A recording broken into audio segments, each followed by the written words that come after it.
All right, let's get right into it. Today, we're exploring one of the biggest, most universal topics there is, our own mortality.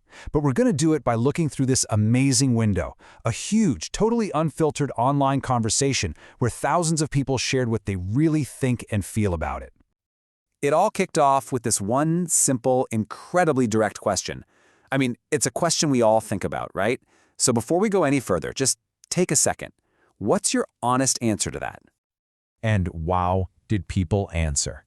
What we're about to look at isn't some dry academic study. It's real, it's raw, it's a genuine snapshot of how we all try to wrap our heads around the end. So let's see what people had to say.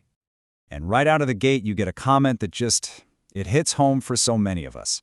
This feeling of being completely petrified. It's not just one specific thing, it's the whole shebang. The how, the what comes after, all of it. A deep, gut-level anxiety. But then, almost immediately, you see this other idea pop up, and it's a huge one. A distinction that came up again and again. For this person, the fear isn't about being gone. It's about the process of getting there. And just to show you how complicated this all is, check this out. A completely different take, one that comes from a place of long-term struggle. It's a powerful reminder that how we feel about death is so tied to how we feel about life. For some, it's not scary. It's actually a kind of peace.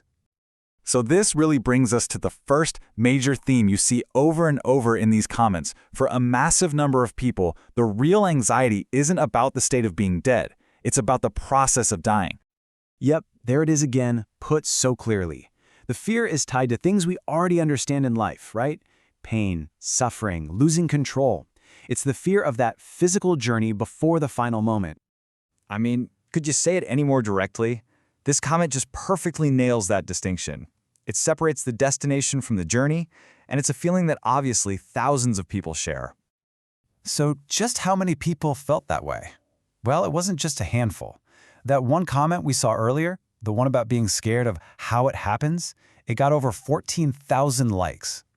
That alone tells you just how common this feeling really is. Okay, so after that, the conversation starts to shift to this whole other massive theme. For a lot of folks, the fear, it's not even about them. It's about the people they love and would have to leave behind.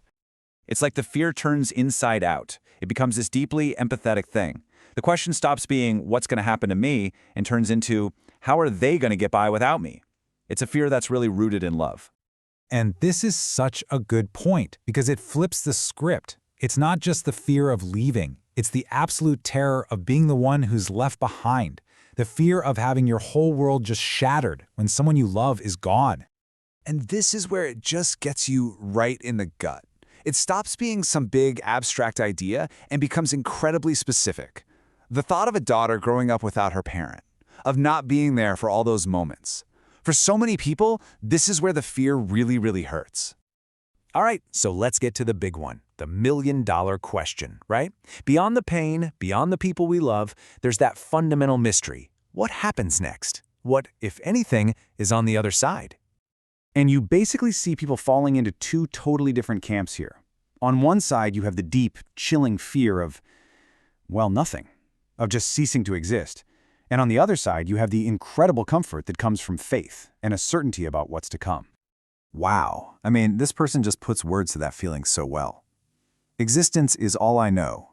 When you really stop and think about it, the idea of not being is almost impossible for our minds to even process, and that alien feeling is exactly what makes it so scary. And then, bam, you get the total opposite end of the spectrum. This isn't a statement of fear. It's one of absolute certainty. For this person, and so many like them, faith just erases the question mark. The destination is known, and that knowledge completely transforms fear into a sense of peace. So you might be thinking this is all doom and gloom, right? But it's really not. A lot of people spoke from a place of real acceptance and even calm. So you have to wonder, where does that feeling of peace come from? Well, some of the most, truly fascinating points of view came from this one specific group of people, those who've had a near-death experience. They've literally stood on the brink, and what they say about it is pretty incredible. And you see these two amazing takeaways. For one person, the experience itself was peaceful, happy, even holy. It completely took the fear away. For another, it wasn't about the moment of dying, but about the lesson it taught them for living. respect death, don't fear it, and go live your life to the fullest. And you know what? All of this kind of brings us full circle to maybe the most important point of the whole conversation. It turns out, for a lot of people, thinking about death is really just a way of figuring out how to truly live. And that right there, that's a total game changer, isn't it? The fear isn't about no longer existing. It's about getting to the end and feeling regret. The fear of looking back and wishing you'd done more, loved more, been more. Suddenly, death isn't the enemy. It's the ultimate motivation. And honestly, someone in the comments put it best by quoting the great Stoic philosopher Marcus Aurelius. This just reframes the entire topic. The real tragedy isn't that our lives end. The real tragedy is if we never truly start living them in the first place. So, let's circle back to where we started, but let's flip the question. Instead of asking if death scares you, maybe the better question is this one. How does your view on death actually shape the way you live your life, right now, today? Now that's something to think about.